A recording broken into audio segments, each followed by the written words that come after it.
Hello दोस्तों, कैसे हो आप। आज हम स्टैंडर्ड 10 पॉलिटिकल साइंस का चैप्टर 1 जिसका नाम है working of the constitution start करने वाले हैं। तो इसमें आपको टोटल 6 चैप्टर्स है पॉलिटिकल साइंस में।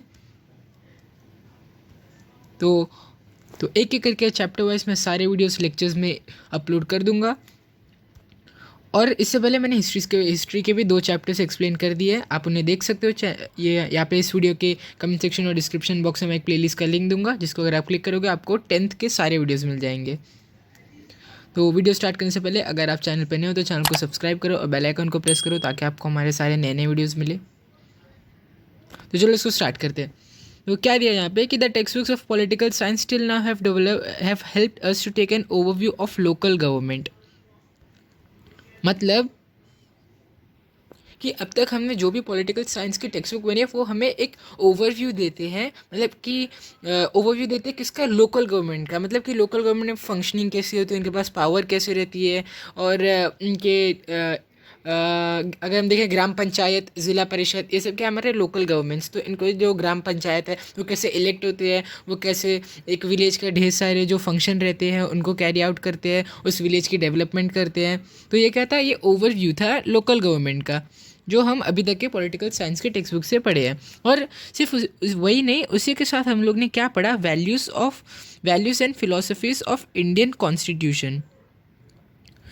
तो मतलब कि हमने अपने इंडियन कॉन्स्टिट्यूशन का वैल्यू और फिलॉसफी भी पढ़ा।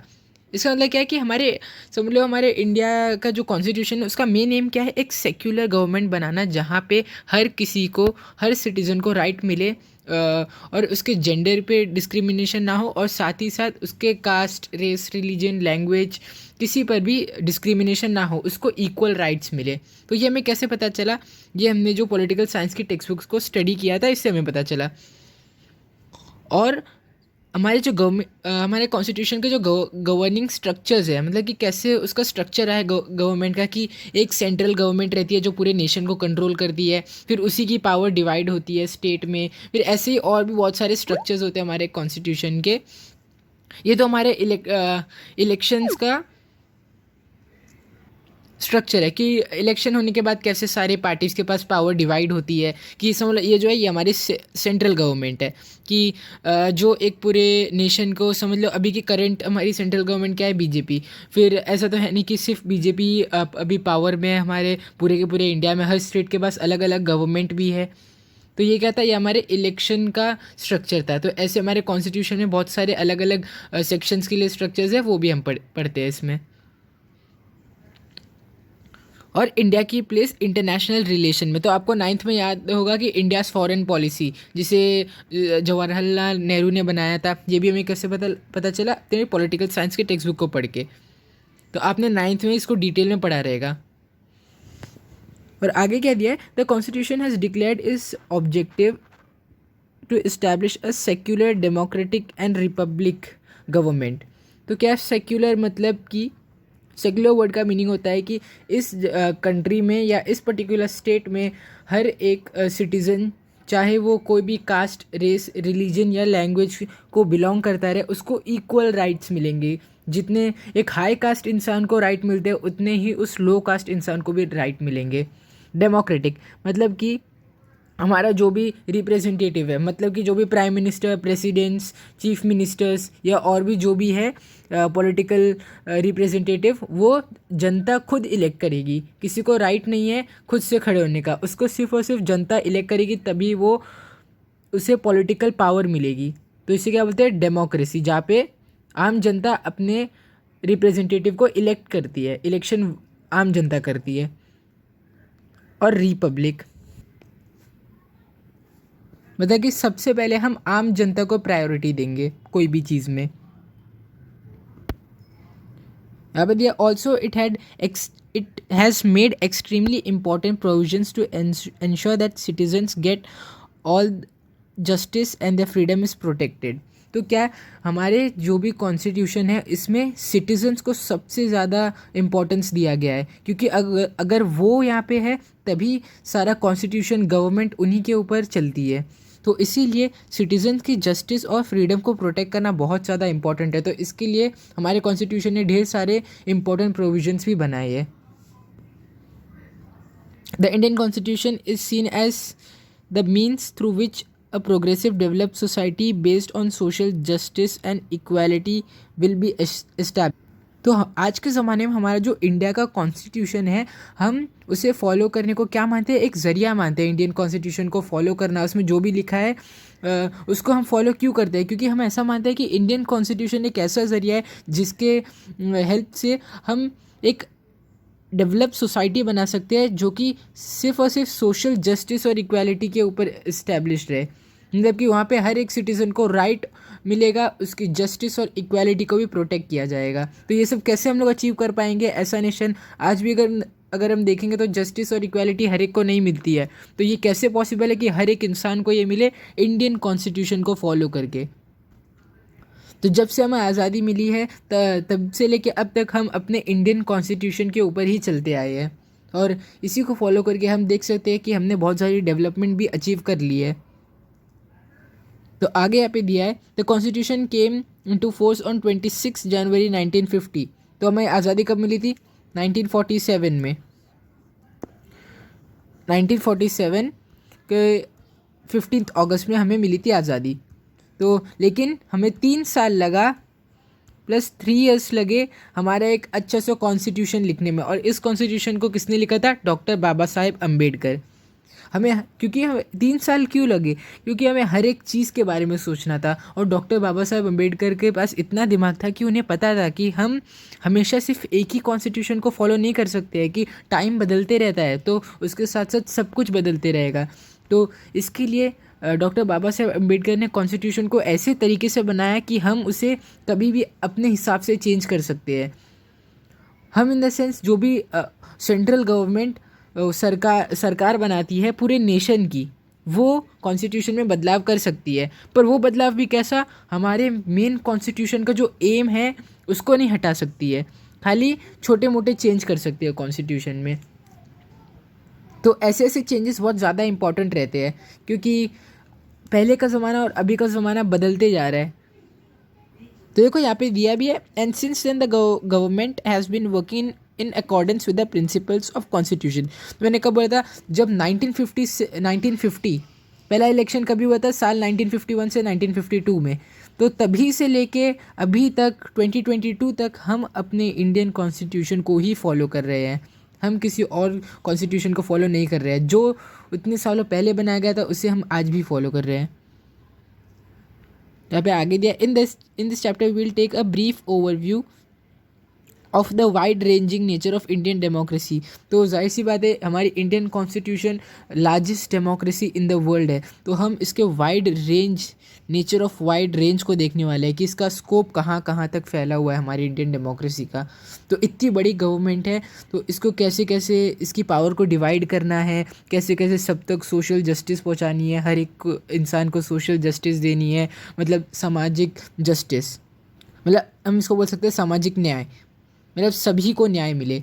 जुडिशियल सिस्टम, तो इतने बड़े लेवल पे हमारा एक जुडिशियल सिस्टम भी रहना चाहिए कि इतनी बड़ी कंट्री में हर एक जुडिशियल सिस्टम को कंट्रोल कैसे किया जाता है और कितने कितने लेवल्स पे लोगों की सुनवाई होगी। जैसे कि आप जानते रहोगे, अगर एक इंसान को नॉर्मल कोर्ट में अगर उसको अपनी जस्टिस नहीं मिलती है तो वो कहाँ जाता है? हाई कोर्ट में जाता है। और अगर उसको हाई कोर्ट में भी जस्टिस नहीं मिली तो वो जाता है सुप्रीम कोर्ट में, और जो सुप्रीम कोर्ट उसको जस्टिस सुनाता है वो उसकी आखिरी सुनवाई रहती है, क्योंकि सुप्रीम कोर्ट से आगे हमारे इंडिया में कोई भी कोर्ट नहीं है।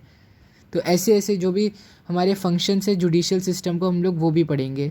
शायद से हम इतने वाइड रेंज में नहीं पढ़े, पर जो भी इंपॉर्टेंट चीज़ रहेगी जुडिशियल सिस्टम में हम वो सब कवर करेंगे। तो यहाँ पे क्या दिया है? डेमोक्रेसी। तो हम सबसे पहला पॉइंट यहाँ पे स्टार्ट करें, ये डेमोक्रेसी। तो इसमें क्या दिया है? First point, political maturity. तो यहाँ पे democracy does not merely imply a representative structure. मतलब कि डेमोक्रेसी में सिर्फ और सिर्फ रिप्रेजेंटेटिव चीज़ें नहीं रहनी चाहिए कि बस आम जनता ने अपनी रिप्रेजेंटेशन दे दी और उनका काम ख़त्म हो गया, ऐसा नहीं है। यहाँ पे आगे क्या दिया है? The essence of representative system is to integrate the principles of democracy in actual practice. तो हमारे डेमोक्रेसी के जो भी प्रिंसिपल्स है हमें उसे प्रैक्टिस में लाना पड़ेगा, तब जाके हमारी पॉलिटिकल मैच्योरिटी आएगी हमारे अंदर। यहाँ पे दिया, once this is done democracy becomes an integral part of political life of society. तो ये होने के बाद डेमोक्रेसी बहुत ज़्यादा इम्पॉर्टेंट हो जाती है। ये डेमोक्रेसी जिसमें आम जनता अपने रिप्रेजेंटेटिव को इलेक्ट करती है। तो देखो, जब भी मैं रिप्रेजेंटेटिव बोलूँगा उसका मतलब है या तो प्राइम मिनिस्टर, प्रेसिडेंट, या तो कोई भी और पॉलिटिकल लीडर जो भी पॉलिटिकल प्लेस पे आए। एमएलएज ये सब इसी में आ जाएंगे। एमएलए, फिर पंच जो ग्राम पंचायत के हेड रहते हैं, सरपंच, ये सब आ जाएंगे उसी के अंदर, अगर मैं रिप्रेजेंटेटिव्स की बात करूँ तो।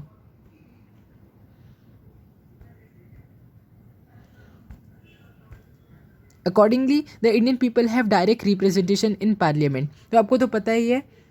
सो यहाँ पे आगे भी दिया parliament, state legislature and local government. तो यहाँ पे क्या दिया है कि हम जो इंडियंस हैं, हमारे पास सीधा सीधा पावर है अपने रिप्रेजेंटेटिव को इलेक्ट करना। तो अगर आप और भी कोई कंट्रीज़ में देखोगे, जैसे कि नॉर्थ कोरिया, तो नॉर्थ कोरिया में कौन है वहाँ का डिक्टेटर है किम जोंग उन। तो उसको कोई भी इलेक्ट नहीं करता, लेकिन वो तब भी वो पूरा हेड बन गया कंट्री का। ये क्या दिखाता है कि यहाँ पे डेमोक्रेसी नहीं है, पर हमारे इंडिया में डेमोक्रेसी है।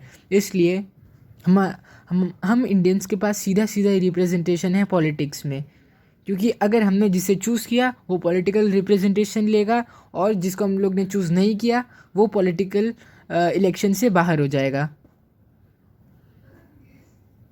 और लोकल गवर्नमेंट में भी ऐसा ही सेम चलता है। अगर आप देखोगे कि ग्राम पंचायत रहती है, वहाँ पे सरपंच जो रहता है वो सिलेक्ट किया जाता है पंचिस के द्वारा। तो एक बार मैं आपको बता देता हूँ कैसा होता है ग्राम पंचायत। तो देखो, फर्स्ट होती है हमारी ग्राम पंचायत। तो यहाँ पे ये है हमारी ग्राम पंचायत। तो ये ग्राम पंचायत में क्या रहता है कि एक जो मेन हेड रहता है वो रहता है सरपंच। ये रहता है मेन हेड ग्राम पंचायत का। और हमारे पास क्या रहता है ग्राम पंचायत में? 5 पंच। 5 जन रहते हैं ग्राम पंचायत के अंदर, उसे हम बोलते हैं 5 पंच। तो ये 5 पंच किसके द्वारा इलेक्ट किए जाते हैं? आम जनता के द्वारा। जो उस गांव की आम जनता है वो इलेक्ट करती है इन 5 पंचेस को। फिर ये जो पंच है ये अपने में से ये पांचों एक साथ बात करते हैं और अपने में से ये लोग किसी एक इंसान को सरपंच बना देते हैं। तो अगर आप मेन चीज़ देखोगे तो देखोगे कि ये जो सरपंच बना है इसे तो इलेक्ट किया है पंचेस ने, पर इन पंचेस को भी किसने इलेक्ट किया है? आम जनता ने। तो यहाँ पे भी हम देख सकते हैं कि आम जनता के पास डायरेक्ट रिप्रेजेंटेशन है ग्राम पंचायत में भी। यही सेम आपको और भी लोकल गवर्नमेंट बॉडीज़ में देखने को मिल जाएगा। यहाँ पे आगे दिया holding free and fair election at regular interval is an important indicator of India successful democracy.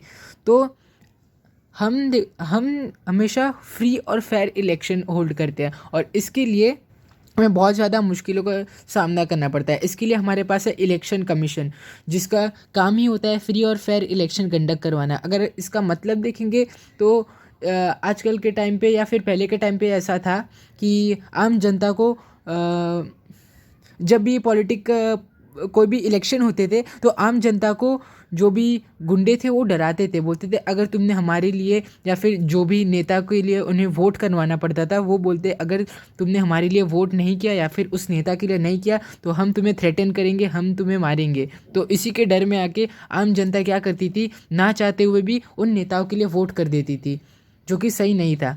तो इसी को ख़त्म करने के लिए हमारे पास है इलेक्शन कमीशन, जो कि फ्री और फेयर इलेक्शन कंडक्ट करवाता है। मतलब कि आम जनता फ्री होकर इलेक्शन में अपना पार्ट दे सकती है। तो ये क्या दिखाता है कि इंडिया की डेमोक्रेसी बहुत ज़्यादा सक्सेसफुल रही है कि आम जनता बिना डरे जिसके लिए उन्हें वो चाहते हैं उसके लिए वो वोट कर सकते हैं। आगे दिया the increasing participation of people in political process and political competition shows that Indian democracy has become successful to a great extent. तो ये जो हमने इतना अच्छा अपना पॉलिटिकल सिस्टम बनाया है, इसके अंदर आम जनता की जो पार्टिसिपेशन इंक्रीज़ हो रही है, इसको देख के हम बोल सकते हैं कि हमारी जो इंडियन डेमोक्रेसी है बहुत ही ज़्यादा सक्सेसफुल बन चुकी है अभी। क्योंकि हमें सिर्फ और सिर्फ वोटर्स की इंक्रीज़ नहीं देखने मिली है, हमें दिखने मिला है कि बहुत सारे यूथ लोग आके अपनी पार्टी बनाते हैं और यूथ लोग को अट्रैक्ट करते हैं अपनी तरफ, क्योंकि वो डेवलपमेंट करेंगे। और यूथ लोग को क्या चाहिए रहता है, उन्हें डेवलपमेंट के अलावा और कुछ नहीं चाहिए रहता है, यही यूथ की मांग है। तो क्या करती है, नई नई पॉलिटिकल पार्टीज बनती है यूथ को साथ में लेके और बोलती है हम डेवलपमेंट करेंगे। तो ये भी इंक्रीज़ जो नई नई पॉलिटिकल पार्टीज़ के फॉर्मेशन में दिख रहा है, ये हमें दिखाता है कि डेमोक्रेसी बहुत ज़्यादा बढ़ चुकी है।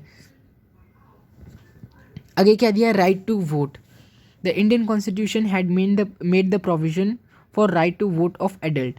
तो राइट टू वोट क्या, हर एक इंसान चाहे वो कोई भी जेंडर को बिलोंग करता हो या तो कास्ट को बिलोंग करता हो, उसको इक्वल राइट रहते हैं वोट करने के। वो इलेक्शंस में जा सकता है और उसको जो चाहिए वो उस पार्टी के लिए वोट कर सकता है। तो इसी को हम बोलते हैं राइट टू वोट। तो हमारा जो इंडियन कॉन्स्टिट्यूशन है, इसने प्रोविजंस बनाए हैं right to vote for adults. इसने हर एक एडल्ट को राइट टू वोट दिया है। In pre independence period several provisions were existed which restricted the right to vote. तो हमारे इंडिपेंडेंस से पहले आप देख सकते हो कि ब्रिटिशर्स थे, फिर राजा महाराजाओं का रूल था, वहाँ पे तो राइट टू वोट नाम की चीज़ ही नहीं थी। जिसको बनना था वो बन जाता था।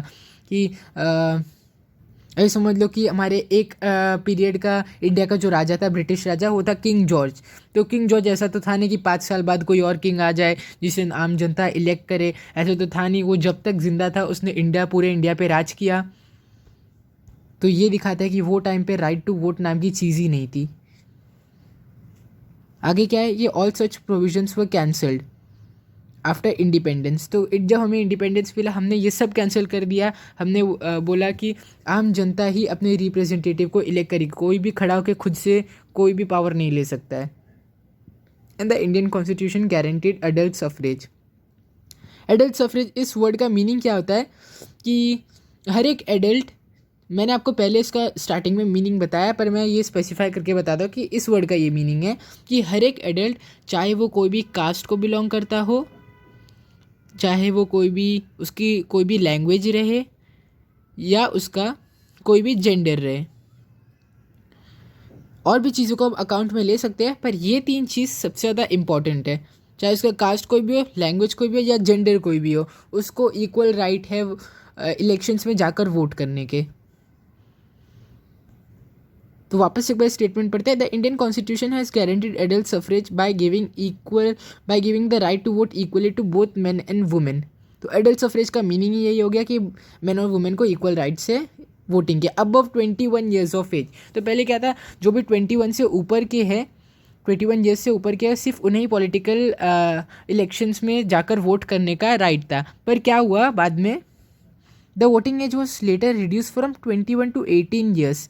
तो उसके बाद इन लोग ने क्या किया कि उस जो वोटिंग की एज थी उसको 21 से रिड्यूस कर दिया 18 ईयर्स पर। तो इससे क्या हुआ कि which gave opportunity of political participation to the young generation of India. तो ये जो यंग जनरेशन है, यही आगे जाके हमारे इंडिया की डेवलपमेंट करेगी। तो हमें इन्हीं की सुनना बहुत ज़्यादा इंपॉर्टेंट है। तो इसीलिए क्या किया गया कि इसको रिड्यूस कर दिया गया 18 ईयर्स पे। और ये करने से क्या हुआ कि such provisions have made India the largest democracy in the world. इसका मतलब है, लार्जेस्ट डेमोक्रेसी का मतलब है हमारे इंडिया में जितने लोग वोट करते हैं उससे ज़्यादा वोटर्स बाकी कोई भी दुनिया के नेशन में नहीं है। हमारे इंडिया के पास पूरी दुनिया में सबसे ज़्यादा वोटर्स है। इसको हम बोलते हैं लार्जेस्ट डेमोक्रेसी। आई कह दिया, India has the largest number of voters as compare to any other democratic nation. तो देखो, ये मैंने यही बताया। आगे दिया, this change is not only quantitative but also qualitative. तो हम ऐसा इसे बोल सकते हैं कि ऐसा नहीं है कि सिर्फ लोगों की क्वांटिटी वोटर्स में बढ़ा देने के बाद कुछ ख़राब होएगा, क्योंकि जब क्वांटिटी बढ़ेगी लोगों की, तभी ज़्यादा से ज़्यादा लोगों का हमें उनका ओपिनियन देखने को मिलेगा कि ज़्यादा से ज़्यादा लोग कैसी पॉलिटिकल पार्टीज़ चाहते हैं। क्योंकि आज भी हम देखेंगे तो हर एक इंसान थोड़ी वोट करने जाता है। पहले के टाइम पे बहुत ज़्यादा कम था, तो अभी उसके कंपैरिजन में बहुत ज़्यादा हो चुका है हमारा वोटर्स। तो ये इसीलिए ये क्वालिटेटिव चेंज है, क्योंकि हमें ज़्यादा से ज़्यादा लोगों का ओपिनियन मिलता है। आप बोलते हो ना कि अगर कोई भी चीज़ में बहुत ज़्यादा क्वांटिटी होगी उसकी क्वालिटी नहीं रहेगी, तो हम बोलते हैं ये सिर्फ और सिर्फ क्वांटिटेटिव है। और क्वालिटेटिव हम किसको बोलते हैं कि एक चीज़ जिसकी क्वांटिटी कम है पर उसके अंदर क्वालिटी बहुत ज़्यादा है उस चीज़ में, तो इसी लेकिन हमारे इंडियन कॉन्स्टिट्यूशन में दोनों का मिक्स है, क्वांटिटी भी है क्वालिटी भी है। तो आगे दिया है, तो इसी से ये कैसे हुआ, क्योंकि न्यू पॉलिटिकल पार्टीज इमर्ज होने लगी with the active support of young voters. तो मैंने आपको बोला था कोई भी पॉलिटिकल पार्टी आजकल डेवलप हो जाती है जो कि सारे यूथ को अपने साथ लेती है और बोलती है कि हम डेवलपमेंट करेंगे। आगे दिया, this parties represent various expectation of people and compete in political sphere. तो ये क्या कहते हैं, यूथ को यकीन दिलाती है ऐसी पार्टीज़ कि हम डेवलपमेंट ज़रूर करेंगे, बस हमें क्या चाहिए, एक पॉलिटिकल रिप्रेजेंटेशन चाहिए जिससे हम डेवलपमेंट को पेश कर पाए। तो देखो यहाँ पे हमारा पॉलिटिकल मैच्योरिटी ख़त्म हो गया और राइट टू वोट भी ख़त्म हो गया। अभी हम देखने वाले डिसेंट्रलाइजेशन ऑफ पावर। इस वर्ड का मीनिंग होता है कि पावर एक जगह पे सेंट्रलाइज्ड या फिर कॉन्सेंट्रेटेड नहीं रहे। इसका मीनिंग क्या है कि पहले के टाइम पे ऐसा था, जब भी हम ब्रिटिशर्स, मुगल्स या फिर और भी कोई एम्पायर को देखेंगे तो पूरा एक जो नेशन था, समझ लो ये हमारा इंडिया है, ये पूरे इंडिया को सिर्फ और सिर्फ एक सिंगल इंडिविजुअल चलाता था, एक सिंगल इंडिविजुअल।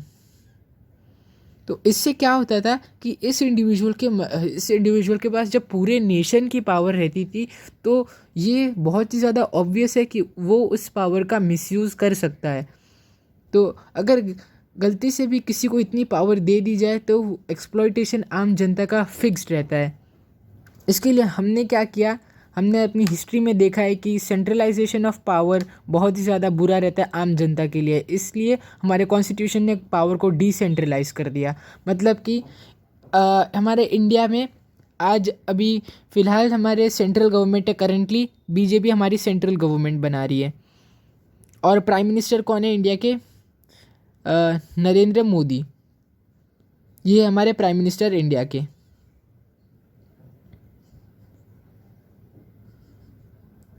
तो अगर हम देखने जाए तो पूरी इंडिया का पावर इनके पास नहीं है, ये है एक सिंगल इंडिविजुअल, इनके पास बहुत ज़्यादा पावर है। इंडिया में किसी को भी कंपेयर करेंगे उससे ज़्यादा पावर पीएम नरेंद्र मोदी के पास है। पर क्या इनके पास हर एक चीज़ की पावर है? नहीं, हर एक चीज़ की पावर है 29 स्टेट्स के पास। हमारा इंडिया क्या है, एक कंट्री, हमारे पास एक कंट्री है जिसकी एक सेंट्रल गवर्नमेंट है और 29 स्टेट्स है, सॉरी ये अभी हो गया 28 स्टेट्स, 28 स्टेट्स है हमारे पास। और उस 28 स्टेट के पास अपनी ओन 28 स्टेट गवर्नमेंट है और इस स्टेट गवर्नमेंट के सीएम भी 28 है, हमारे पास 28 सीएम है। अगर आप देखोगे तो महाराष्ट्र के सीएम कौन है, उद्धव ठाकरे। और अगर आप बंगाल के देखोगे तो उनके सीएम कौन है, ममता बनर्जी। तो ऐसे हर एक स्टेट के पास अपने ओन सीएम है। इससे क्या हो गया कि पावर डिसेंट्रलाइज हो गई और फिर ये जो एक सेंट्रल गवर्नमेंट के पास पावर रहती थी वो डिवाइड हो गई, इन 28 स्टेट्स में डिवाइड हो गई वो पावर। तो इससे क्या हुआ कि जब पावर डिवाइड हुई तो मिस यूज़ ऑफ पावर का स्कोप कम हो गया। तो यहाँ पे यही दिया हुआ, decentralisation of power is central to democratic government. मतलब एक डेमोक्रेटिक गवर्नमेंट में डिसेंट्रलाइज करना पावर को बहुत ज़्यादा इंपॉर्टेंट रहता है। Decentralisation of power controls the misuse of power. तो जब हम पावर को डिसेंट्रलाइज कर देते हैं, मतलब एक इंडिविजुअल के पास पावर नहीं रहती है। अगर आप ही सोचो कि एक इंसान के पास पूरे कंट्री की पावर है, या और साथ ही में अगर हम उस एक इंसान की पावर को 28 जन में डिवाइड कर दें, अगर हम उसी को 28 लोगों में डिवाइड कर दें तो कहाँ पे ज़्यादा बेटर होगा। अगर इन 28 लोगों में से किसी एक को अपना डिसीजन लेना है तो बाकी के 27 जन को भी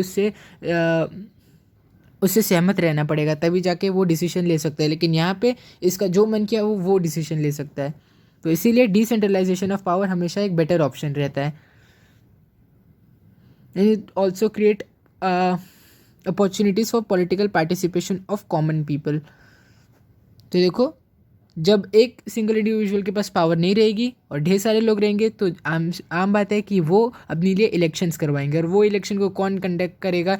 ये गवर्नमेंट कंडक्ट करवाएगी, मतलब कि इलेक्शन कमीशन कंडक्ट करवाएगा, और उस इलेक्शन में पार्ट लेने वाली है आम जनता। तो यहाँ पे दिया the directive principles of state policy include the provision for democratic decentralisation. तो डेमोक्रेटिक डिसेंट्रलाइजेशन हमारे directive principles of state policy के अंदर भी इंक्लूडेड है। तो आगे दिया है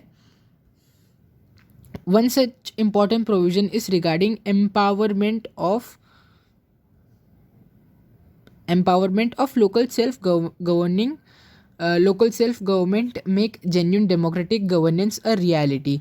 तो यहाँ पे क्या है कि सेल्फ गवर्नमेंट हमें कहाँ पे देखने को मिलती है? विलेज में देखने को मिलती है। तो ये अपने विलेज को डेवलप करेंगे, जब ये अपने विलेज को डेवलप करेंगे तभी वो विलेज एक टाउन बनेगा, और वो टाउन एक सिटी बनेगा, और वो सिटी जब एक मेट्रोपॉलिटन सिटी बनेगी तभी जाके हमारे देश का डेवलपमेंट होगा। तो इसके लिए हमें सबसे ज़्यादा किसको पावर देनी चाहिए? वो है सेल्फ गवर्नमेंट। जब इनके पास पावर ज़्यादा रहेगी तभी ये अपने विलेज को डेवलप करेंगे और हमारी कंट्री डेवलप होगी। इसीलिए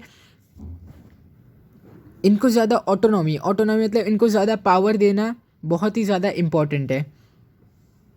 तो आगे दिया है कि after independence several attempts were made towards democratic decentralisation.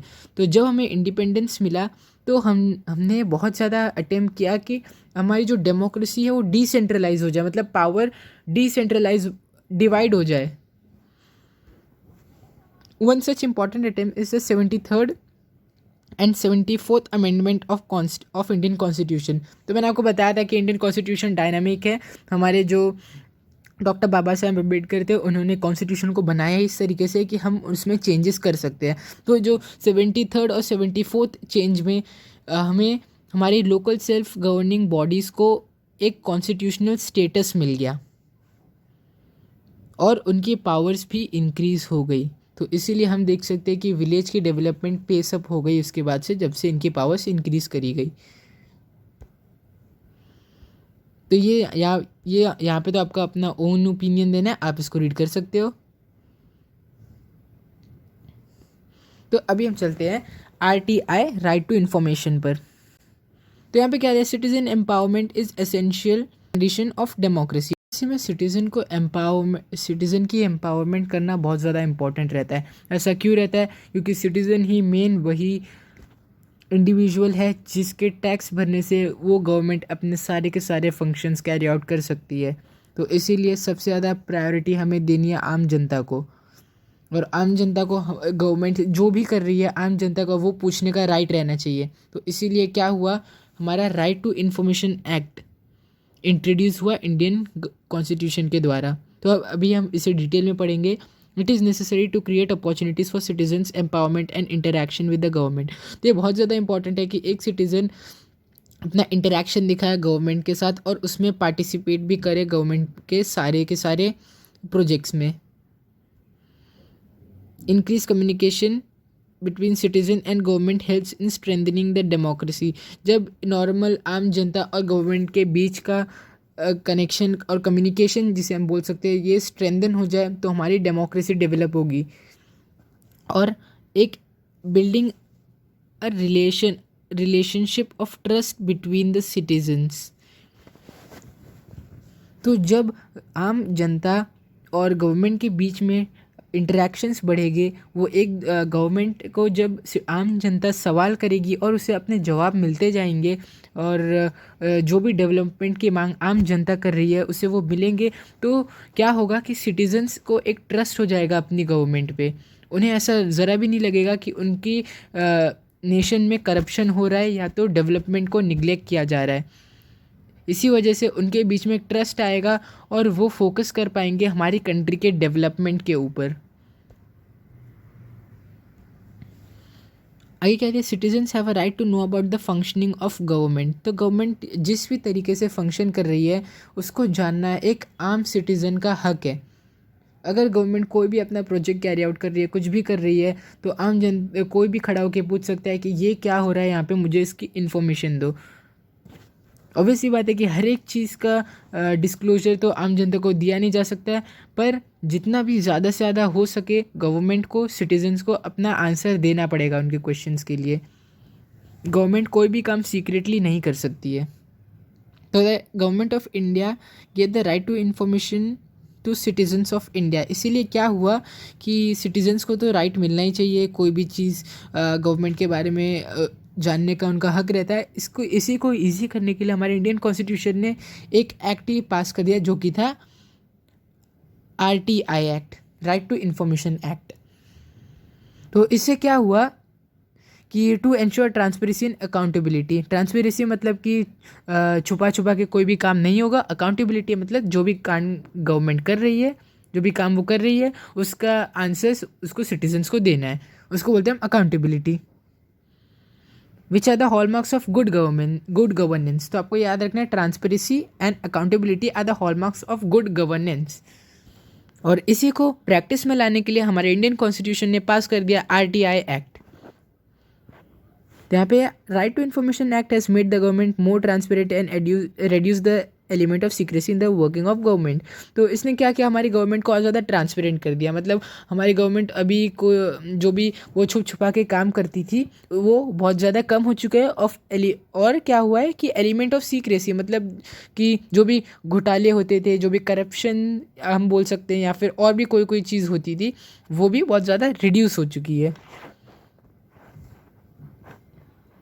क्योंकि अब गवर्नमेंट को जो भी छुपा छुपा के करना है उस पर अगर सिटीज़न ने सीधा एक क्वेश्चन पूछ दिया तो RTI एक्ट के हिसाब से उन्हें उसका आंसर देना पड़ेगा। वो पूछेगा कि RTI एक्ट के हिसाब से मेरे पास एक जेन्युइन रीज़न है पूछने का कि तुम लोग यहाँ पे क्या कर रहे हो। या तो अगर उसको गवर्नमेंट के कोई भी ट्रांजैक्शन में उसको गड़बड़ लगी तो वो भी पूछेगा गवर्नमेंट को अपने ट्रांजैक्शन। समझ लो कि गवर्नमेंट ने कोई एक ट्रांजैक्शन किया कि किसी और कंट्री के साथ कोई ट्रांजैक्शन किया और सबका डिटेल है। समझ लो उसने ट्रांजैक्शन किया $100 मिलियन का। इंटरनेशनली तो हम डॉलर्स में सब कुछ करते हैं, तो समझ लो उन्होंने $100 मिलियन का कोई और कंट्री के साथ इस कंट्री ने ट्रांजैक्शन किया। तो उसने पूरा $90 मिलियन का ट्रांजैक्शन बताया, पर $10 मिलियन का ट्रांजैक्शन मिसिंग है। तो अगर किसी आम जनता ने, आम सिटीज़न ने इसे देख लिया और उसने पूछ दिया कि मुझे बताओ ये $10 मिलियन कहाँ गए, तो गवर्नमेंट को उसका आंसर देना पड़ेगा कि वो कहाँ गए और कैसे इन्होंने इंक्लूड नहीं किया है। इसी से क्या हुआ कि गवर्नमेंट की सीक्रेसी कम हो गई। After the year 2000 the whole approach was towards democratic reform has change. तो साल 2000 हमारा जो सेकेंड मिलेनियम था उसके बाद से डेमोक्रेटिक रिफॉर्म्स, हमारा एक अप्रोच ही बदल गया डेमोक्रेटिक रिफॉर्म्स के ओर जाने का। तो जब भी हमारी डेमोक्रेसी में चेंज होता है, रिफॉर्म मतलब चेंज होता है, जब भी हमारे डेमोक्रेसी में कोई चेंज होता है तो उसमें हम किस चीज़ को देखते हैं, हमारे सिटीजन्स के राइट को। फिर यहाँ पे आगे दिया accordingly citizens of India have got right to information, education and food security act. तो ये सिर्फ और सिर्फ इन्फॉर्मेशन पे नहीं रहा है, ये है राइट टू एजुकेशन और राइट टू फूड सिक्योरिटी।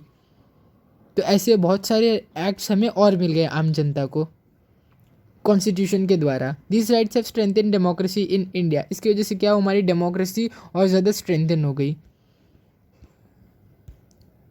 चलिए यहाँ पे देखते हैं इस ग्रीन बॉक्स में क्या है, right based approach. In the decades after independence progress was made towards more and more democratisation of India.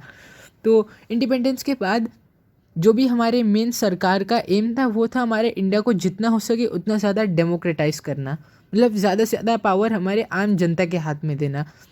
However, in this process, citizens were considered as the beneficiaries। तो इस प्रोसेस में citizens को हम लोग beneficiaries मानते थे। लेकिन क्या हुआ कि in the last few decades development of citizen is considered as the right of the citizens. तभी पिछले कुछ दशकों में, दशक मतलब डेकेड, और डेकेड क्या होता है, 10 ईयर्स का पीरियड होता है। तो पिछले कुछ दशकों से हमारी आम जनता जो है, हम उसके डेवलपमेंट को एक राइट मानते हुए चल रहे हैं। मतलब हमें ज़्यादा फोकस किस चीज़ पर करना है, आम जनता की डेवलपमेंट के ऊपर। तो चलो अभी social justice and equality start करते हैं, इसके बाद हम लेक्चर को एंड कर देंगे। तो सोशल जस्टिस क्या होता है? सामाजिक न्याय, मैंने आपको पहले बोला था। और फिर ये इक्वालिटी। तो अभी हम ये पढ़ेंगे, social justice and equality are the important objectives of a constitution. तो ये आम सी बात है कि सोशल जस्टिस, हर एक जनता को जस्टिस देना और उनके बीच में एक इक्वालिटी मेंटेन करना सबसे ज़्यादा इंपॉर्टेंट है। तो हमारे कॉन्स्टिट्यूशन का भी बहुत ज़्यादा इंपॉर्टेंट ऑब्जेक्टिव है ये। The constitution has given the guidelines to establish a new society based on 2 values. तो हमारे कॉन्स्टिट्यूशन ने क्या किया? एक गाइडलाइन प्रोवाइड की है जिसके बेसिस के ऊपर हम एक नई सोसाइटी बना सकते हैं जो सिर्फ और सिर्फ 2 वैल्यूज़ को फॉलो कर रही है, वो है सोशल जस्टिस और इक्वालिटी। तो आज भी हमारे जो कॉन्स्टिट्यूशन ने साल 1950 में हमें जो गाइडलाइंस दी थी, हम आज भी उसी को फॉलो कर रहे हैं। तो यहाँ पे वही we are following the path laid down by constitution to achieve this goal. आज तक हम इसी को फॉलो कर रहे हैं और इसको फॉलो करने के बाद हम बोल सकते हैं कि हमने काफ़ी हद तक डेवलपमेंट को अचीव कर लिया है। To establish social justice is to remove those social conditions which are responsible for injustice and insist on equality of dignity for all individuals. तो यहाँ पे क्या दिया है कि अगर हमें अपनी सोसाइटी में सोशल जस्टिस को लाना है तो सबसे पहला काम है कि उन कंडीशंस को निकालना जो कि सोशल जस्टिस को खतरे में डालती है। मतलब कि अगर समझ लो एम्प्लॉयमेंट के ऊपर कुछ हो रहा है कि किसी को एम्प्लॉयमेंट कम, अगर कोई अनएम्प्लॉयड इंसान है तो उसको जस्टिस नहीं मिल रही है, तो हमें सबसे पहले क्या करना है? अनएम्प्लॉयमेंट को हटाना है और एम्प्लॉयमेंट को लाना है, जिसकी वजह से क्या होगा कि हर कोई एम्प्लॉयड हो जाएगा और फिर इसके बेसिस पे जो भी इनडिस्क्रिमिनेशन होता था वो अपने आप उधर ही ख़त्म हो जाएगा जब हम एम्प्लॉयमेंट ला देंगे। और समझ लो अगर लिटरेसी के ऊपर है कि इलिटरेट पीपल को ज़्यादा राइट नहीं मिलते हैं, अगर इलिटरेट पीपल को ज़्यादा राइट नहीं मिलते हैं तो हमारा सबसे पहला काम है इलिटरेसी हटाना और सबको लिटरेट बनाना। तो इससे क्या होगा? इसके बेसिस पे जो भी डिस्क्रिमिनेशन था वो अपने आप ख़त्म हो जाएगा। तो यही यहाँ पे दिया है कि उन्हीं सोशल कंडीशंस को निकालना जो रिस्पॉन्सिबल है इस इनजस्टिस के। The principles of justice and equality aim at ending discrimination in social status such as superior inferior on the basis of caste religion, language and gender, place of birth, race, property and giving equality of opportunity for development to every individual। तो यहाँ पे इस लंबे से sentence में क्या दिया है कि हमारे सोशल जस्टिस और इक्वालिटी के प्रिंसिपल्स क्या बोलते हैं कि हमें सारा डिस्क्रिमिनेशन बंद करना चाहिए। किसके ऊपर? सोशल स्टेटस, मतलब इसके अंदर क्या दिया है कि ऊंच और नीच, मतलब ऊंची जात और नीची जात के बीच में हमें जितना हो सके उतना डिस्क्रिमिनेशन कम करना है। किसके बेसिस पर? मतलब कि ये जो ऊंची जात और नीची जात रहती है वो किस बेसिस के ऊपर डिस्क्रिमिनेट करती है? वो रहता है कास्ट, ऊंचा कास्ट और बड़ा कास्ट। रिलीजन, कि समझ लो कि किस रिलीजन का डोमिनेंस है तो वो ज़्यादा, उसको ज़्यादा राइट्स मिल गए उस रिलीजन को बिलोंग करने वाले पीपल को। और लैंग्वेज, जेंडर, चाहे वो मैन हो या वुमेन, मैन को ज़्यादा राइट्स मिल गए और वुमेन को कम मिले, तो इसको भी हमें हटाना है। प्लेस ऑफ बर्थ, समझ लो अगर एक इंडिविजुअल है वो उस जगह से बिलोंग करता है जहाँ की डेवलपमेंट कम है तो उसको भी राइट नहीं मिले, ऐसा भी नहीं होना चाहिए। Race, property and giving equal opportunity, तो चाहे वो कोई भी बेसिस के ऊपर डिस्क्रिमिनेशन हो हमें उन सब को हटाना है और अपॉर्चुनिटी ऑफ डेवलपमेंट देनी है उन सभी को, मतलब सबको एक अपॉर्चुनिटी देनी है डेवलपमेंट की। उन्हें एक अच्छा सा रास्ता दिखाया जाता है कि अगर उन्होंने अपनी लाइफ में अच्छे से वो अपने आप को लिटरेट बनाए, अपनी एजुकेशन अच्छी यूनिवर्सिटी से खुद मार्क्स ला के एक यूनिवर्सिटी से अच्छी एजुकेशन ले, तो उन्हें कोई नहीं रोक सकता है एक अच्छी लाइफ जीने से। तो ये क्या थी? ये थी हमारी अपॉर्चुनिटी ऑफ डेवलपमेंट। तो अगर वो अपनी लिटरेसी वाला पार्ट नहीं कर पाते तब उन्हें मजबूरन वो लेबर वाला काम करना पड़ेगा, पर तो भी वो अनएम्प्लॉयड नहीं रहेंगे, उन्हें एम्प्लॉयमेंट तो देना ही पड़ेगा।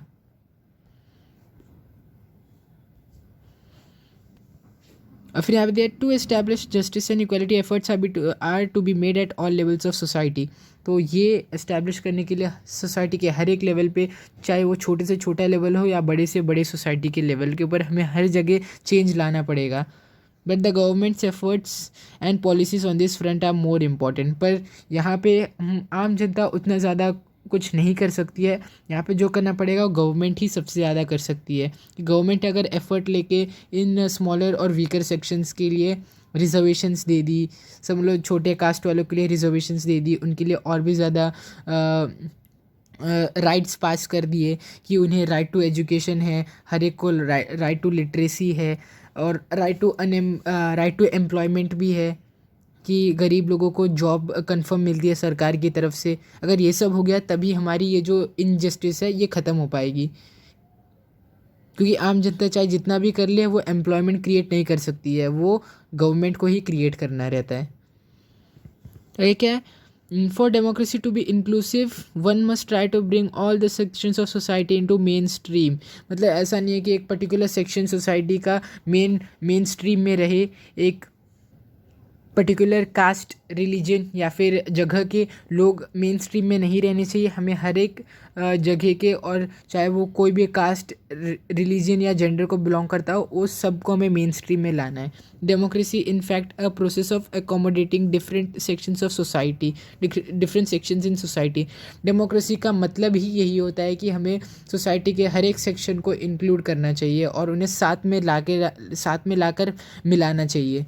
तो क्या है, democracy helps in reducing social conflicts. Democracy क्या करती है कि सोशल कॉन्फ्लिक्ट, जब हर कोई साथ में मिलकर रहेगा, डिफरेंट रिलीजन, रेस, लैंग्वेज या जेंडर के लोग साथ में रहेंगे, तो ऑब्वियस सी बात है उनमें कोऑर्डिनेशन बढ़ेगा, उनमें एक दूसरे पे भरोसा बढ़ेगा, और फिर क्या होगा कि उनके बीच में लड़ाई भी नहीं होगी। सोशल कॉन्फ्लिक्ट मतलब जो लोगों के बीच में लड़ाई होती है किसी के ऊपर भी, चाहे वो कास्ट पे हो, रिलीजन पे हो, किसी भी चीज़ पर, वो कम हो जाएगा। Let us take the review of efforts made in India in this direction. तो इस डायरेक्शन में इंडिया ने जो भी एफर्ट की डेमोक्रेसी को बढ़ाने में, हम अभी उसी का रिव्यू लेने वाले हैं। पर मुझे लगता है हमें यहाँ तक रुक जाना चाहिए। तो जो भी हमारे इंडिया के एफर्ट्स है वो सब हमें यहाँ पे दिखेंगे। और यहाँ पे हमें दिखने वाला है कि कैसे इंडिया ने रिजर्वेशन ऑफ सीट्स पास किया अनएम्प्लॉयड लोगों के और वीकर सेक्शंस के डेवलपमेंट पे। तो यहाँ पे हम इस लेक्चर को एंड कर रहे हैं। तो नेक्स्ट लेक्चर में मैं आपको policy of reservation of seat से लेकर चैप्टर को एंड कर यहाँ से स्टार्ट करूँगा पढ़ाना और चैप्टर को एंड कर दूँगा। तो मुझे उम्मीद है आपको इस लेक्चर से यहाँ तक का पार्ट अच्छे से समझा रहेगा। तो अगर आपको वीडियो अच्छा लगा हो तो इस वीडियो को लाइक करो, शेयर करो और चैनल को सब्सक्राइब करो। Thank you.